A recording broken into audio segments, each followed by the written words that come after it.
What's going on, everybody? It's Willoughbys, and welcome back to the Lore Chronicles. This week, Dick Burns and I had a really great discussion about aggro decks and why people who dub them just skillless and brainless decks to pilot, as well as the people who play them, are simply just wrong.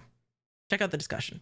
Okay, so I think where I want to start this conversation is, at least for me, being this is my first trading card game, the perception that aggro players get, and then we'll kind of break that down and talk about whether or not that's actually factual or not. So definitely the consensus that I've gathered, right? This is just my limited experience with TCGs and only in Lorcana. I haven't played any other games. Aggro players typically get, or like just like aggro decks rather, the aggro archetype in and of itself, it gets dubbed as like brainless and like very easy, right? Because I think what I've learned, so for example, right, when I first started playing Lorcana, in the first chapter, I played lemon lime aggro, right? So think like Cusco's and like the bodyguard Simbas, right? And Dick is laughing because remember when I cheated against you and I still got destroyed? Yes, he was a red purple player in set one, which just like, it was a great deck, or I think it was a great deck, I don't remember, but I remember it being very strong. A lot of people played it, but it did just hard lose to aggro because we didn't have a lot of tools in the first chapter. Anyway, so that was really funny. We'll have to tell that story sometime. But so I do think that like aggro decks get dubbed as like I said, like brainless, and I think the reason why aggro decks get dubbed as brainless is because they have a low barrier for entry. And what that means is they're very easy to pick up, right? Anybody, if it's their first TCG or they've been playing games for years, can play an aggro deck, because at least like at its heart, the idea of like play as many characters as are in your hand and then just quest every turn and don't think about what the other player is doing.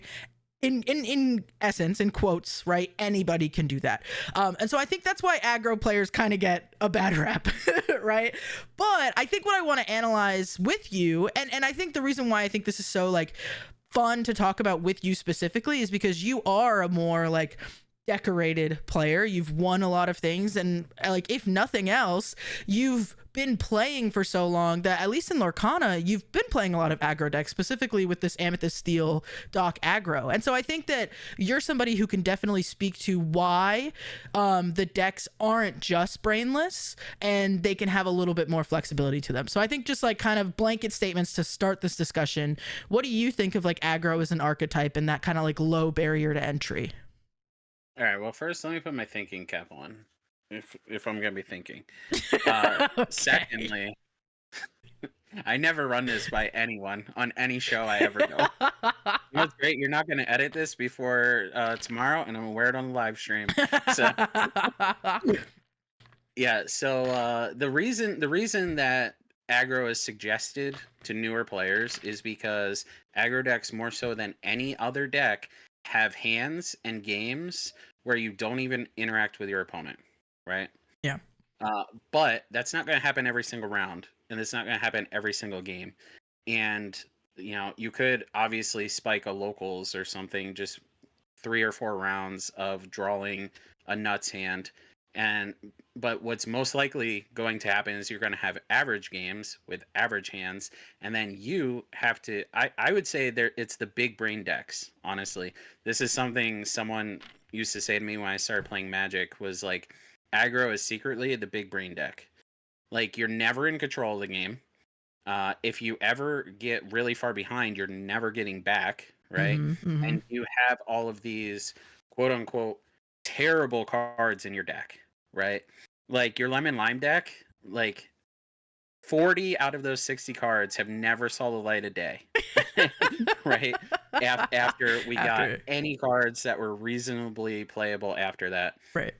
And you have to try to navigate these, again, quote unquote, because it's all relative, bad cards, and figure out how to beat your opponents with them. Yeah, absolutely. And I think that was also something that I recently, like my mindset sort of shifted on aggro, because like I said, when I first started playing, that was what I gravitated towards. But then I quickly got off of it, and I was like, well, I understand the game more, so I don't have to play aggro anymore to win, right? And I kind of looked down upon it. And that was something that I had to really quickly like course correct and realize that like I was just being a jerk, and like I was just like, the more I got better, I was like, oh, now I'm really great at the game. And like there's always those stages of like you feel super competent and then you start realizing what you don't know and you go back down in your competency. But like I spoke to Raito Kage, which is his like tag when he's playing Lorcana. He actually top 64'd, I believe it was Seattle, so the Seattle DLC, and he was playing Amethyst Amber Aggro, and all of us thought it was the wrong choice. Like, I'll be honest, like we were all like, that's crazy, like you're so smart, you're so skillful, you know so much about this game, like you could play a deck with your eyes closed and win. Why not take one of these like top dog meta competitors and just like blow everybody out of the water, right? But he was like, I'm gonna be honest, like for example, red purple, and I'm not gonna go as far as to say I agree with him, but just like this was his perspective, right? Like he was like, I'm gonna be honest, red purple to me feels like there's no thinking involved. You know that like on turn 6 you're always gonna drop a chair lady and it's always gonna get value, or like on turn 7 you're always gonna want to try to be prepared, and like the deck kind of plays itself. You can misplay a lot and it's very forgiving because control decks are very like consistent, right? You know, you can have a bad mulligan and it doesn't matter because those decks are built for consistency, and we have seen that with red purple, right? And he was like, I'm gonna be honest, I feel more like I'm thinking harder and doing more and having a more interesting game that's pushing me harder when I am playing aggro decks. And to be clear, that's like me extrapolating a ton. Those are not at all like his exact words. That's what I took from him. But like, no, he said it in verbatim. I know, I'm like, well, maybe I should run this by him before I just but like I do think like it was really interesting because that was the first time that somebody who like I felt like truly knew a lot about the game had bothered to like explain to me why aggro decks weren't just like anybody can pick them up and win, and like they're only for bad players, you know what I mean? And like I was like falling into that like pitfall and that trap of like sort of thinking that, never that extreme, because I still consider myself a bad player, so like I don't actually think, you know, I've ever thought truly negatively, but it was something that like for myself and my competitive goals I wanted to stay away from. And I actually think it's interesting because like we've both had experiences where people told us like, no, aggro decks do actually like require a lot of thinking, and it was really cool. I played against some I mentioned this on the channel when I played against that 10-year-old girl was playing she was playing lemon lime aggro, but this recent set, so it's set 6, so it's much better than it used to be, and it was really cool like seeing her decisions. And like for example, there were games where if she just quested out and was quote unquote brainless and just turned sideways every time, I would have won because I had Calhouns and I had things like that to like clear her whole board, but she was really strategic and not questing, so I could get no value because I didn't see my strength or my removal. There was nothing I could do, and she would hold, she would Pete when she needed to, and then she would or not Pete, but like she would Pegasus when Ursula. She needed to, Ursula when she needed to, and quest out for game, and she never turned sideways. And that was like something where I was like, what? The aggro player is like thinking and like turning side, like not turning sideways without thinking about it. So I think what's great about it is like, yeah, anybody could pick up that deck, which is, we need decks like that. That's how we get new players into our game. But the skill ceiling is like so high, right? So anybody can come in and play it and learn an aggro deck. But in terms of like the decisions on a micro level, I think the skill for that is just like goes to the stars, right? Like there's so much that you can truly think about there, which I think is really cool. Yeah, I think the negative connotation is because for some reason people use it as an insult, and like people are just like, oh, they're just a brainless aggro player, when like they themselves using this insult are probably speaking to their own intelligence, right? And it's kind of like something we talked about before, like something that people say that shouldn't mean what they think it means is people will be like, you're a Yu-Gi-Oh player. As if every Yu-Gi-Oh player is in one little box, something Right. like that. Like Right. people just seem to want to put people in little boxes, especially if they lose to someone who just had like Daisy, right? Then they just want to be like, oh, I didn't lose because, you know, I suck. I lose because they suck. I lost because they were really bad and played this archetype that no one should play. Yeah. When instead of just being like, oh, you know what, it's variance. Maybe I built my deck wrong. maybe I should have expected it, or maybe I can just chalk it up to I'll win another day. Yeah.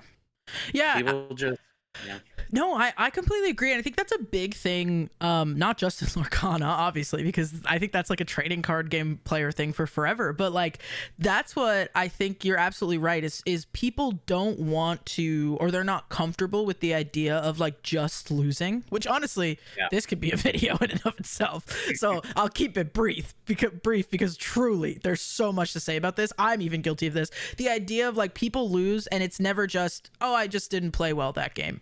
Or even something like variance. There's always, well, if I didn't brick, or if I saw this card, or if they didn't, have this card. And I think truly people, and this has been part of my journey too, is my first trading card game. Like part of my journey has been learning how to be like, you know what? I probably mulliganed wrong, and that was probably 100% in my control, and it's my fault that I lost, and I need to like take it and learn from it rather than just like chalking it up to whatever, because it is easier to be like, well, they're just a brainless aggro player, and if they didn't see 3 Daisy Ducks in a row and then shift the Pegasus so I couldn't kill anything, I would have been able to win that game in my sleep. Or like if I see the big Sisu, I win that game in my sleep because my deck building is better and blah, blah, blah, blah, blah. And I think people like that, unfortunately, like because they don't get it, is like they'll never grow because they're not willing to like examine themselves and examine why did you lose, other than I just got unlucky or variance happens or this. Like, let's truly think about it. And I think when you can stop and like stop being like aggro players are the enemy, they're just brainless, don't know how to play the game, and can win, you can actually learn something from like playing those matches. And I do think, like we already talked about, which maybe we can even hit on more, but I just want to clarify so nobody misunderstands our position. We think aggro decks are skillful.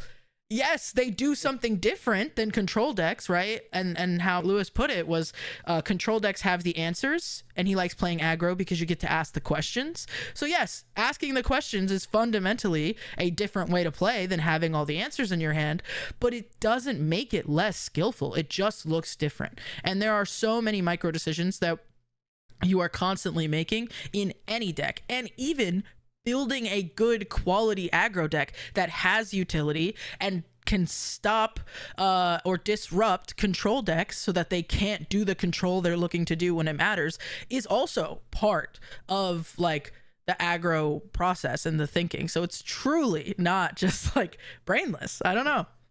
Yeah, I mean, like with the doc deck, there was a point where we realized,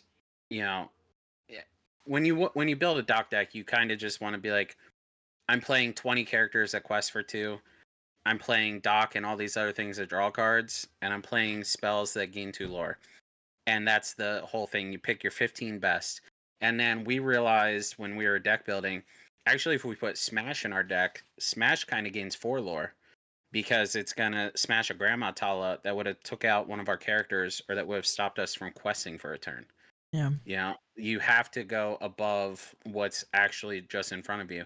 And that's another example of taking what was considered a terrible card. I can't tell you how many times I played Smash, that DLC, and Fire the Cannons. 2 different opponents go, didn't realize we were playing set 1 again. Oh my god. So the anger. They're bitter. They're bitter. They hate to see aggro decks winning. and then multiple people told me that some of my opponents complained to them that they lost to some absolute trash that I decided to bring. And that made my whole day. But yeah, just like you were saying, like how people have like little comments like that to make, or if I would have drew better. Anytime I finish a game and my opponent goes, man, if I would have just drew these, and they name like 4 cards, and if I would have just drew these in a row, I would have won. I go, you're right. And I just leave, because there's no point in having a conversation anymore. Like, they don't want to have a conversation. They want to tell you how unlucky they got and how it's not going to happen next time. They don't want to ask, like, man, if I see this in the future, is there anything I should think about? Or like, stuff like people will banish my SME when they should just banish my doc, right? None of my opponents ever asked me like, hey, do you think you won because you bounced Doc 5 times and I kept banishing your other characters? No, surely that's not it. Yeah. Surely. Yeah, I agree. And I think like I said, that's it. We're in no way saying that we're perfect. This is something that I still struggle with. No, I'm perfect. Yeah, Mr. IP and pools. But really, this is something I still struggle with, and like it's like something that I'm actively working on after my matches, not immediately finding an excuse, because the thing is, people are uncomfortable with losing for any reason, whether it's to aggro or not. It's uncomfortable and it's a weird feeling, and you're like, ooh, now I feel like I'm bad, or I'm bad at the game, or this person thinks I'm dumb, and it's like us being like our little like 13-year-old selves with insecurities. But like truly, like one thing that I did actually when we had like met initially and then went to, I don't know if you remember, it was like Miami TCG Con or something together. One thing that I like did there all day, because you or someone had like recommended it to me, was like, after you finish your games, ask your opponent if they think there's anything you can do better. And I get it, not every match you can do that, but if I had a good vibe with somebody and like I felt like we had close games, or like I just totally, did not do well at all, I would just sit there and I'd ask them, like, somebody who seemed like they knew what they were doing, I'd be like, hey, do you think there was anything I could have done differently? And I actually learned so much doing that from my opponents. And it would like point out like these critical turns in the game that I wasn't even thinking of. Anyways, we're getting a little away from it, but I think all of that is to say is like they all go together.